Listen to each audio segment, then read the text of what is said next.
Hello student, chapter number 5 આપણે continue કરીએ। આપણે અપૂર્ણ પ્રભુતાનો નિયમ જોયો। હવે આપણે જોવાના છે આજે નવું ટોપિક એ છે કે જે પ્રભાવિતા એટલે શું કે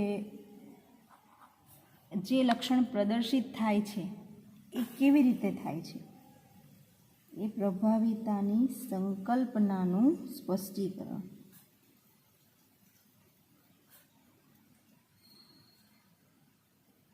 એના વિશે આપણે થોડું જોઈ લઈએ। તો પ્રભાવિતા એ કોનામાં જોવા મળે? જનીનમાં જોવા મળે। તો જનીન એ શું ધરાવે? તો આપણને ખબર છે કે જનીન એ વિશિષ્ટ પ્રકારના લક્ષણની અભિવ્યક્ત, વિશિષ્ટ પ્રકારના લક્ષણને દર્શાવવાની માહિતી, એટલે કોઈ લક્ષણ માટે કોઈ સ્પેસિફિક જનીન આવેલું એટલું આપણને ખબર કે વાળનો રંગ છે તો વાળના રંગમાં કેટલાકનો ભૂખરો રંગ હોય, કેટલાકનો કાળો રંગ હોય, બરાબર। તો એ રંગ માટે એનામાં સ્પેસિફિક જનીન આવેલા હશે। એટલે જનીન શું દર્શાવે? તો વિશિષ્ટ પ્રકારના લક્ષણને દર્શાવવા માટેની માહિતી। એટલે જનીનમાં વિશિષ્ટ પ્રકારના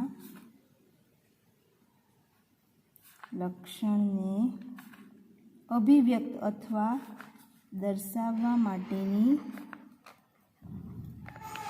માહિતી ધરાવે છે। એ આપણે પ્રભુતાના નિયમમાં જોઈ ગયા, બરાબર। જનીન એટલે કારકો। બીજું શું જોયું કે જનીન અથવા તો એલેલ હંમેશા જોડમાં હોય છે, બરાબર। જનીન જોડમાં આવેલા હોય અને પ્રત્યેક જોડ જે છે એ જોડમાં જે બે જનીન આવેલા હોય તે એકબીજાની નકલો હોય છે। એટલે શું કહી શકીએ આપણે કે જનીનની જે જોડ છે એમાંથી પ્રત્યેક જનીનની બે નકલો હોય છે। જનીન અથવા તો એલેલની જોડમાં પ્રત્યેક જનીનની બે નકલો હોય છે, પરંતુ દરેક વખતે એ નકલો સરખી જ હોય એ પણ જરૂરી નથી। જેમ કે વિષમયુગ્મી જનીનો, વિષમયુગ્મીમાં આપણે જોઈ શકીએ ને કે એમાં જનીનો બંને હોય પણ અલગ અલગ હોય। જેમ કે કેપિટલ ટી સ્મોલ ટી, બરાબર। કેપિટલ ટી સ્મોલ ટી એ જનીન આ જોડ છે, બરાબર। હવે આની નકલ આ છે એવું આપણે કહી શકીએ? ના, આને આપણે કહી શકીએ કે આ બે નકલો છે, પણ આ આપણી નકલો નથી, બરાબર। એટલે શું આપશે અહીંયા કે એવું જરૂરી નથી કે જોડ હંમેશા એક જેવી જ હોય, એવું જરૂરી નથી કે જોડ હંમેશા એક સરખી જ હોય, એટલે કે બે જનીન સરખા જ હોય એવું જરૂરી નથી। એનું ઉદાહરણ કયું છે? તો એનું ઉદાહરણ છે વિષમયુગ્મી। વિષમયુગ્મી જનીનો જે છે એ હંમેશા જોડમાં જ હોય એવું જરૂરી નથી। ઓકે, મારાથી થોડું સેન્ટેન્સ શરૂ થઈ ગયું હતું। વિષમયુગ્મી જનીનમાં જોડમાં જનીન જોવા મળતા નથી, એટલે જોડ હંમેશા એક સરખી જ હોય એવું જરૂરી નથી। તો એ વિષમયુગ્મીમાં આપણને ખબર છે કે એક એલેલ અથવા તો એક જનીન જે છે એ ભિન્ન પ્રકારનું હોય છે। તો એના માટે શું કહી શકીએ આપણે કે એના માટે શું કહી શકાય કે જે જનીન અથવા જે એલેલ ભિન્ન છે એનું શું કારણ હોઈ શકે? તો એમાં આવેલું પરિવર્તન, એટલે કે એમાં જે ચોક્કસ માહિતી રહેલી છે એ માહિતીનું રૂપાંતરણ કોઈ બીજી માહિતીમાં થઈ ગયેલું, એટલે એને પરિવર્તન કહેવાય। તો એ પરિવર્તનને કારણે આ જનીનમાં ભિન્નતા જોવા મળે છે, બરાબર। ભિન્નતાનું કારણ શું છે? જનીનમાં આવેલું પરિવર્તન। પણ પરિવર્તન શેમાં જોવા મળે? તો જનીનમાં ચોક્કસ માહિતી રૂપાંતરિત થાય છે। પરિવર્તન શેમાં જોવા મળે? જનીનમાં ચોક્કસ માહિતીનું રૂપાંતરણ થયેલું કહી શકાય। એટલે એના કારણે પરિવર્તન આવ્યું અને એના કારણે બીજું એક જનીન બીજા જનીનથી ભિન્ન પ્રકારનું હોઈ શકે છે। તો હવે આ રૂપાંતરણ માટેનું આપણે ઉદાહરણ સમજીએ। તો એના માટે એક્ઝામ્પલ અથવા ઉદાહરણ જોઈએ તો આપણે એક એવું જનીન લઈએ કે જેમાં કોઈ ઉત્સેચક બનાવવાની માહિતી આપેલી હોય, એટલે કોઈ ઉત્સેચક ઉત્પન્ન કરે એવું જનીન લઈએ. હવે જનીન જોડમાં હોય આપણને ખબર છે, પરંતુ જે ભિન્ન જનીન છે આપણે એવું માની લઈએ, ધારી લઈએ કે તે જે એક સામાન્ય જનીન છે એ કોઈ સામાન્ય પ્રકારના ઉત્સેચકને ઉત્પન્ન કરશે, અને ઉત્સેચક શું કાર્ય કરે તો પ્રક્રિયક જે છે એ પ્રક્રિયકનું રૂપાંતરણ પ્રેરે. એટલે આપણે જે જનીન લીધું છે એ ઉત્સેચક બનાવશે, પણ એમાંનું ભિન્નતા શું આવશે કે એ ઉત્સેચક જે છે એ એવો ઉત્સેચકને ઉત્પન્ન કરશે, એલેલ એવા ઉત્સેચકને ઉત્પન્ન કરશે કે જેને કારણે પ્રક્રિયાર્થી એટલે પ્રક્રિયક એસમાં રૂપાંતરણ આવી શકે. હવે આ રૂપાંતરિત થયેલું જે જનીન છે એ રૂપાંતરિત જનીનને કારણે ઉત્સેચક ઉત્પન્ન થશે, પણ એની શક્યતાઓ જુદી જુદી રહેલી છે. તો ઉદાહરણમાં આપણે શું લીધું છે, એક જનીન કે જે ઉત્સેચક બનાવવાની માહિતી ધરાવે છે, એટલે કે ઉત્સેચક બનાવી શકે એવું એક જનીન લઈએ. હવે માની લઈએ અથવા તો ધારો કે તે સામાન્ય જનીન એવા સામાન્ય ઉત્સેચક ઉત્પન્ન કરે છે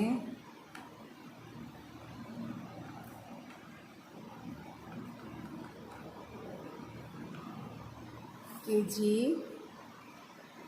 પ્રક્રિયક એસના રૂપાંતરણ માટે જરૂરી છે.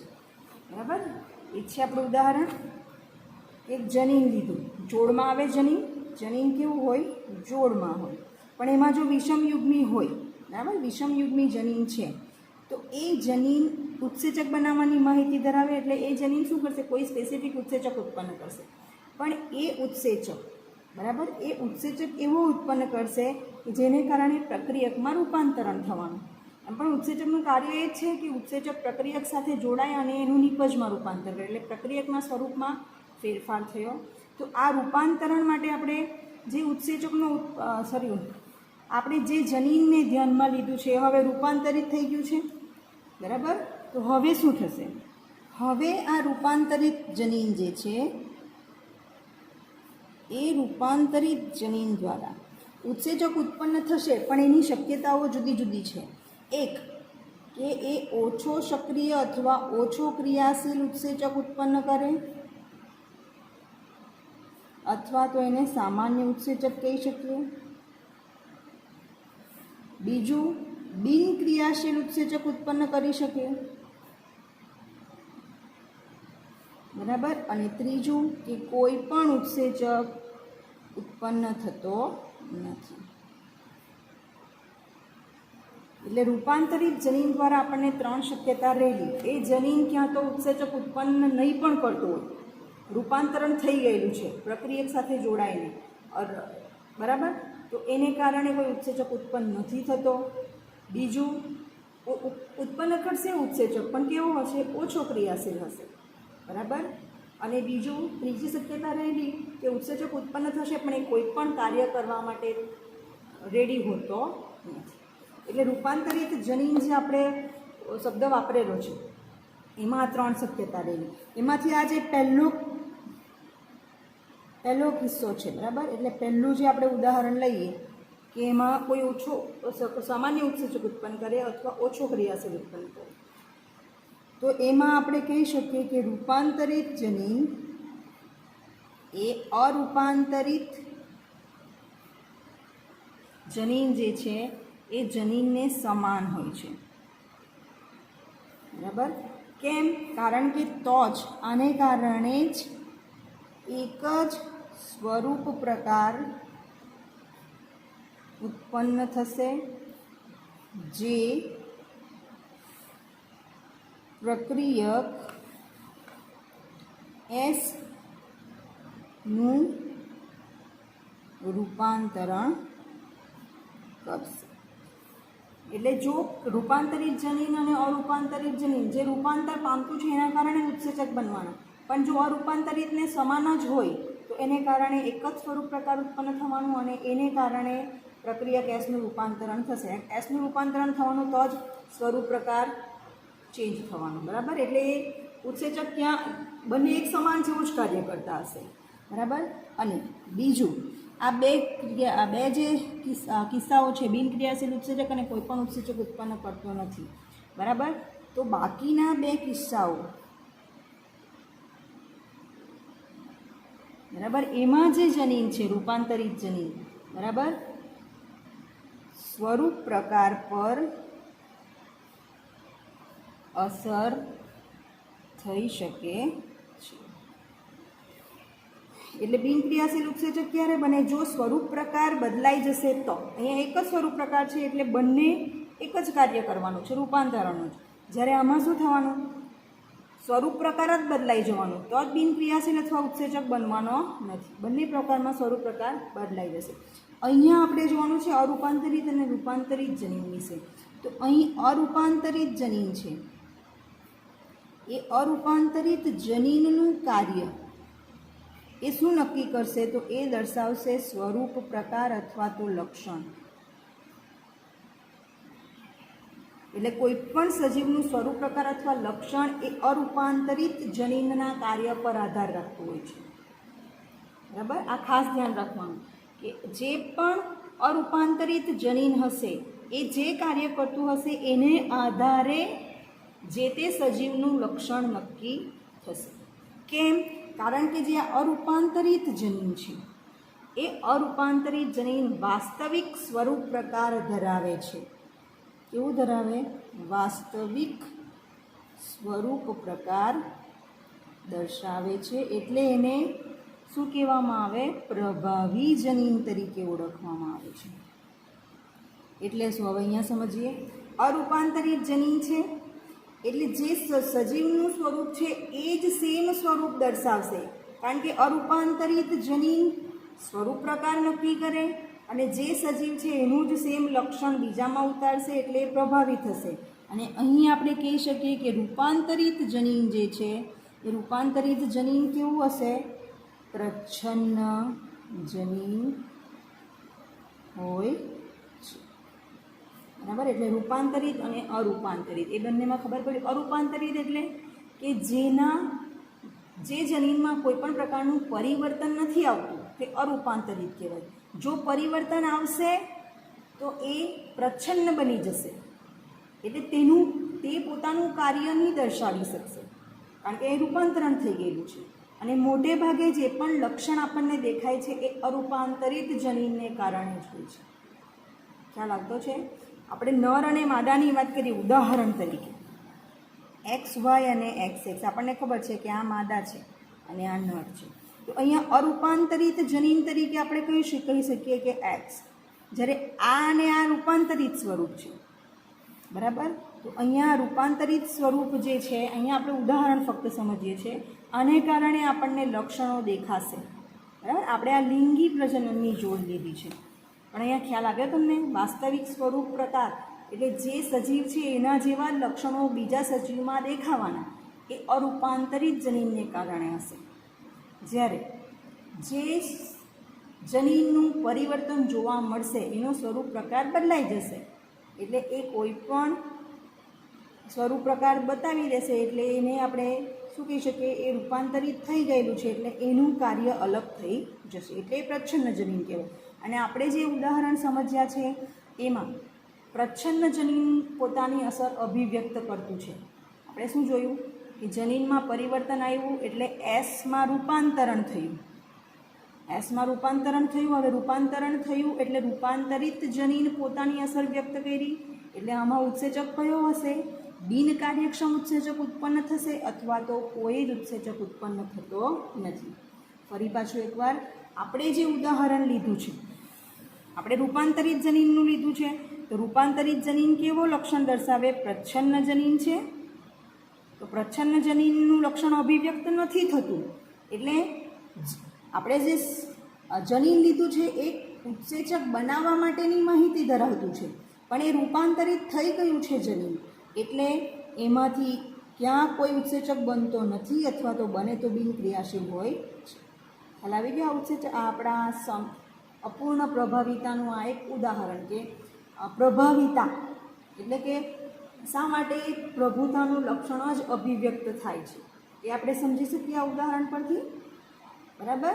એના પછીનો જે બીજો આ પ્રકાર છે સહપ્રભાવિતા. એ સહપ્રભાવિતા વિશે આપણે થોડું જોઈ લઈએ.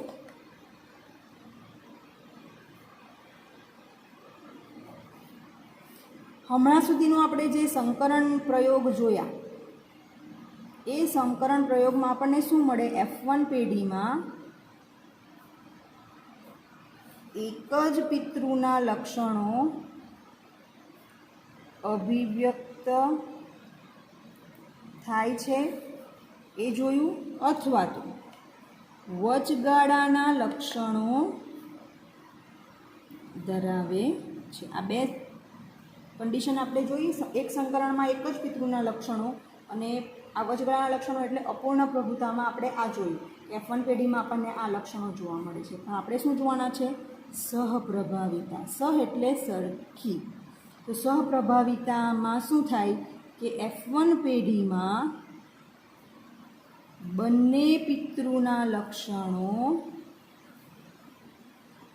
અભિવ્યક્ત થાય છે. બરાબર. F1 પેઢીમાં બંને પિતૃના લક્ષણો અભિવ્યક્ત થાય છે એટલે કે બંને પિતૃઓને મળતી આવે છે સંતતિ. કેવી રીતે થાય? તો એનું ઉદાહરણ છે, એક્ઝામ્પલ જોઈએ તો એનું ઉદાહરણ છે કે મનુષ્યમાં એબીઓ જે રુધિર જૂથ છે એ એબીઓ રુધિર જૂથ એ સહપ્રભાવિતાનું ઉદાહરણ છે. રુધિર જૂથનું નિર્ધારણ અથવા રુધિર જૂથ નક્કી કરવામાં કેના દ્વારા થાય? તો એમાં આવેલા હોય છે જુદા જુદા પ્રકારના રક્તકણો જવાબદાર છે. રુધિર જૂથ કોણ નક્કી કરે? તો જુદા જુદા પ્રકારના રક્તકણો એ એબીઓ રુધિર જૂથ નક્કી કરતા હોય છે. બરાબર. તો હવે આ જે એબીઓ રુધિર જૂથ છે એ નક્કી કરવામાં અથવા એનું નિયમન કરવામાં એક જનીન જવાબદાર હોય છે. એ જોઈએ કે કયો તો આઈ જનીન એબીઓ રુધિર જૂથનું નિયંત્રણ કેપિટલ આઈ જનીન દ્વારા થાય છે. બરાબર. એટલે આનું નિયંત્રણ આપણે એબીઓ રુધિર જૂથમાં ખબર પડે એ ગ્રુપ, બી ગ્રુપ અને ઓ ગ્રુપ કેવી રીતે બને, એ બી અને ઓ ગ્રુપ. તો એના માટે એનું નિયંત્રણ જનીન દ્વારા થાય કે આ ગ્રુપ આનું છે, એ ગ્રુપ આનું છે, બી ગ્રુપ આનું છે, કેવી રીતે નક્કી થાય? તો એ આઈ જનીન દ્વારા થાય. પણ તે પહેલાં આપણે સમજીએ કે રક્તકણ પર એવું તો શું આવેલું છે કે જેને કારણે એના દ્વારા આપણે રુધિર જૂથ નક્કી કરી શકીએ? આપણે એન્ટીબોડી કીધું, એન્ટીજન આવેલા એવું કીધું હતું આપણે એબીઓ રુધિર જૂથમાં એન્ટી બી. બરાબર. તો એમાં આવેલું હોય છે કે જે રુધિર અથવા તો જે રક્તકણો છે એ રક્તકણોના કોષ રસ સ્તરની સપાટી પર બહારથી ઉપસી આવેલ શર્કરા એટલે કે પોલિમર હોય છે. જુદા જુદા પ્રકારની શર્કરા એ રક્તકણમાં કોષરસ સ્તર જે છે એની સપાટી પર બહારની તરફ શર્કરાના સ્વરૂપ શર્કરા ઉપસી આવેલી હોય છે. પણ આ પોલિમર એટલે શર્કરાનો પોલિમર કયા પ્રકારનો છે એનું નિયંત્રણ કરે છે આઈ જનીન. એટલે કીધું છે કે એબીઓ રુધિર જૂથનું નિયંત્રણ આઈ જનીન દ્વારા થાય. કારણ કે જે શર્કરા છે એ શર્કરા કઈ છે, કયા પ્રકારની શર્કરા? પોલિમર એટલે જુદા જુદા પ્રકારની સમર, સમપોલિમર, વિષમ પોલિમર જુદી જુદી હોઈ શકે. તો એ કયા પ્રકારની છે એ કોણ દર્શાવે? આઈ જનીન દર્શાવશે. એટલા માટે આ સેન્ટેન્સ આપેલું છે કે એબીઓ રુધિર જૂથનું નિયંત્રણ કોણ કરશે? તો આઈ જનીન કરે છે. ખ્યાલ આવ્યો હવે કે આઈ જનીન કેવી રીતે નિર્ધારણ કરે કે એબીઓ રુધિર જૂથ કયા પ્રકારનું છે? બરાબર. હવે જે આઈ જનીન છે એના વિશે, આ જે આઈ જનીન છે એ જુદા જુદા પ્રકારના, એટલે 3 પ્રકારના એલેલ જનીનો કયા કયા એ છે આઈએ, આઈબી અને આઈ, એના ઉપર આવે એ શક્યતાઓ ધરાવે. એટલે જનીન આઈ જનીનના 3 એલેલ આવેલા, આઈએ, આઈબી અને આઈ. એ 3 એલેલના પ્રકાર આપણે શક્યતા લઈએ કે આઈએ, આઈબી અને આઈ હાજર હોય છે. બરાબર. તો એલેલ આઈએ અને આઈબી અને આઈ એ શું દર્શાવે? તો આપણને ખબર છે કે આઈ એ શું કરે, કયા પ્રકારની શર્કરા છે તેનું નિયંત્રણ કરે. તો આપણે અહીંયા કહી શકીએ આઈએ અને આઈબી એ શર્કરાનું ઉત્પાદન કરશે, પણ આઈએ અને આઈબી એકબીજાથી થોડી ભિન્નતા અથવા જુદાપણું દર્શાવતી શર્કરાનું ઉત્પાદન કરે છે. બરાબર. પરંતુ સ્મોલ આઈ જનીન કોઈ પણ પ્રકારની શર્કરાનું ઉત્પાદન કરતું નથી. કેમ આવું કીધું? તો એનો આન્સર છે કારણ કે મનુષ્ય કેવા હોય છે? દ્વિકીય સજીવ છે. કેવા છે? દ્વિકીય સજીવ છે. દ્વિકીય એટલે 2. એટલે શું કહેવાય એને? કે પ્રત્યેક વ્યક્તિ 2 જ પ્રકારના જનીન ધરાવી શકે છે.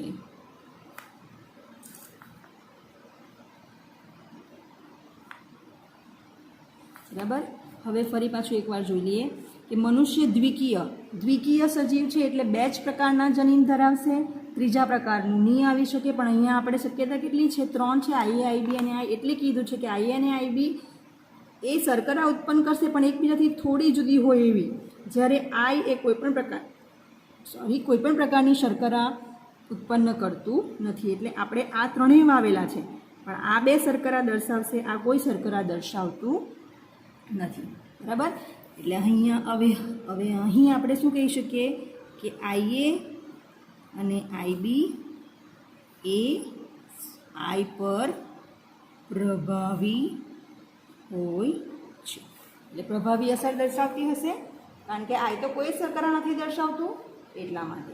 એટલે જ્યારે આઈએ કોઈ વ્યક્તિમાં આઈએ અને આઈ હાજર હોય એલેલ, તો એ વ્યક્તિ કઈ શર્કરા? આઈએ જ અભિવ્યક્ત કરશે.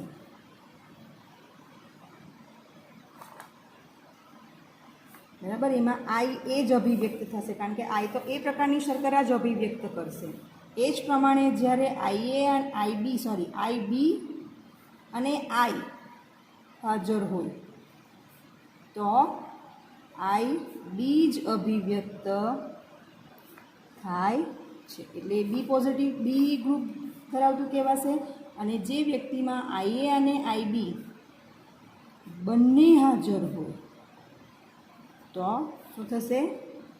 તો એ અને બી, આઈએ અને આઈબી બંને પોતપોતાની શર્કરા અભિવ્યક્ત કરશે.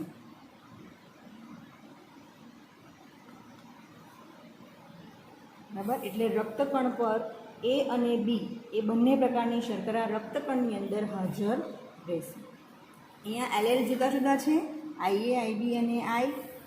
એટલે એને આધારે જો આપણે સંયોજનો કરીએ, સંતતિમાં આપણે જોઈએ તો એ જુદા જુદા જનીનોનું સંમિશ્રણ થવાથી 6 પ્રકારના સંયોજનો પ્રાપ્ત થાય અને 6 પ્રકારના જનીન પ્રકાર પણ પ્રાપ્ત થાય. તો એના માટેનો કોષ્ટક આપણે ખાસ ધ્યાનમાં રાખવાનો છે. એક ધારો કે પિતૃ 1, એ પિતૃ 1માંથી આપણે જનીન લઈએ, એની સામે પિતૃ 2 એમાંથી જનીન લઈએ.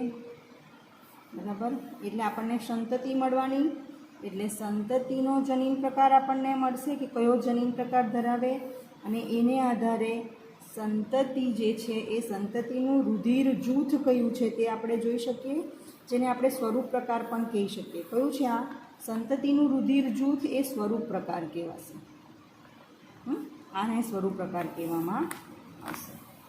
તો અહીંયા જો ધારો કે પિતૃમાં આપણને IA જોવા મળે, પિતૃ 2માં પણ IA જોવા મળે, તો સંતતિમાં જનીન પ્રકાર IA એટલે એનું રુધિર જૂથ એ કહેવાશે. IAની સાથે IB હોય તો IA અને IB બંને અભિવ્યક્ત કરશે, શર્કરા ઉત્પન્ન કરશે એટલે AB કહેવાશે. જો IAની સાથે I હોય તો IA અને I એટલે એનું રુધિર જૂથ એ જ આવશે, કારણ કે I તો કોઈ પ્રકારની અભિવ્યક્તિ દર્શાવતું નથી.